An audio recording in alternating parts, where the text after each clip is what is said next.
പൊതുസമൂഹത്തിനോട് പുറത്തു പറയാൻ പറ്റാത്ത സ്ഥലത്താണ് നിങ്ങൾ ഈ മാലിന്യം കൊണ്ടുപോകുന്നത്. നിങ്ങൾ ഈ മാലിന്യം കൊണ്ടുപോകുന്നത് ചാക്കിൽ ഈ മാലിന്യം നിങ്ങൾ പ്രൈവറ്റ് പാർട്ടികളെ കൊണ്ട് വാരിക്കെട്ടി ആമേഴഞ്ചാൻ തോടിലും പാർവതി പുത്തനാറും പോലുള്ള ആറുകളിലും തോടുകളിലും തടാകങ്ങളിലും നിക്ഷേപിച്ച് രോഗബാധ പരത്തുകയാണ് ചെയ്യുന്നത്.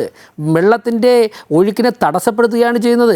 വിമാനങ്ങൾ ആകാശത്ത് വരുമ്പോഴേക്കും ATCയിൽ നിന്നും ഈ പടക്കം വയ്ക്കുന്ന ആളുണ്ട്. അമ്പലത്തിലൊക്കെ വെടിവഴിപാടെന്ന് പറഞ്ഞിരിക്കില്ലേ, അതുപോലെ എയർപോർട്ടിൻ്റെ അടുത്ത് വെടിവഴിപാടിന് വേണ്ടി ഇരിക്കുന്ന ആൾക്കാരെ ATC എന്ന് വിളിച്ചിട്ട് ആകാശത്ത് വിമാനം വന്നിട്ട് വെടിവെക്കാൻ പറയും. ഇയാൾ കയ്യിലിരിക്കുന്ന എയർ പടക്കമോ അല്ലെങ്കിൽ ഗുണ്ടോ എന്തെങ്കിലും പൊട്ടിച്ച് അവിടെയുള്ള കഴുകനെയും പരുന്തിനെയൊക്കെ ഓടിച്ചതിന് ശേഷം ATCക്ക് ഇൻഫർമേഷൻ കൊടുക്കും, ഞാൻ പടക്കം വെച്ചിട്ടുണ്ട്, കിളി പോയി എന്ന് പറയും. ഉടൻ തന്നെ ATCയിൽ നിന്ന് വിമാനത്തോട് പറയും ഇവിടെ പടക്കം വെച്ചിട്ടുണ്ട്. അങ്ങനെയാണ് വിമാനം താഴുന്നത്. പരിഷ്കൃത സമൂഹത്തിൽ ഇതെന്തുകൊണ്ട് സംഭവിക്കുന്നു? എയർപോർട്ടിന് ചുറ്റും അല്പമെങ്കിലും കോമൺ സെൻസ് ഉള്ള ആരെങ്കിലും മാലിന്യം ശേഖരിക്കും. അപ്പോൾ തിരുവനന്തപുരം കോർപ്പറേഷൻ നേരത്തെ പ്രശാന്ത് പറഞ്ഞതുപോലെ 400 ടൺ മാലിന്യം നഗരത്തിൽ കാണാനില്ലെങ്കിൽ നിങ്ങൾ ഇതുപോലെ ഒഴിഞ്ഞു കിടക്കുന്ന ഏത് സ്ഥലം ഉണ്ടെങ്കിലും അവിടെ, അപ്പം നോക്കിയപ്പോൾ എയർപോർട്ടൊന്നും നോക്കിയില്ല.